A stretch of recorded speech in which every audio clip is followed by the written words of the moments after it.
அகிலன் முகிலன்னு 2 நண்பர்கள் இருக்காங்க. அகிலன் எப்பவுமே சந்தோஷமா இருப்பான். ஆனால் முகிலன் தன்னோட எதிர்காலத்தை பற்றி நினச்சி வருத்தப்பட்டுக்கிட்டே இருப்பான். ஒரு நாள் அகிலனும் முகிலனும் சேர்ந்து காட்டுக்குள்ளே ஒரு பயணம் போகிறாங்க. அப்படி போகும்போது அகிலன் சந்தோஷமாக பாட்டு பாடிட்டு அந்த இயற்கையை ரசிச்சுட்டு போயிட்டுருக்கான். ஆனால் முகிலன் ரொம்ப சோகமாக வரான். அகிலன் முகிலனை பார்த்து ஏன் சோகமாக இருக்கே அப்படின்னு கேட்குறான்.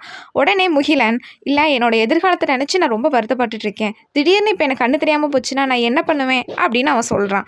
உடனே கண்ணு தெரியாத மாதிரி அவன் நடந்து போகிறான். முகிலன் அப்படி நடக்கும்போது அகிலன் அவன் கூடவே நடந்து அவனுக்கு துணையாக வரான். அப்போது அகிலனுக்கு ஒரு தங்கப்புதையல் கண்டுக்கப்படுது. தங்கப்புதையலை பார்த்ததும் அகிலன் ரொம்ப சந்தோஷப்படுறான்.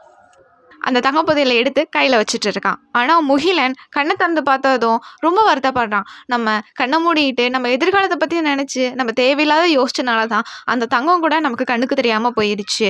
நம்ம பண்ணது ரொம்ப தப்பு அப்படின்னு தனக்கு தானே மன்னிப்பு கேட்டுக்கிறான்.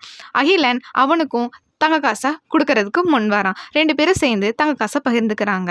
இந்த கதையிலேருந்து நாம் என்ன தெரிஞ்சுக்கிறோன்னா, நம்ம என்றைக்குமே நம்மளோட எதிர்காலத்தை நினச்சி வருத்தப்பட்டுக்கூடாது.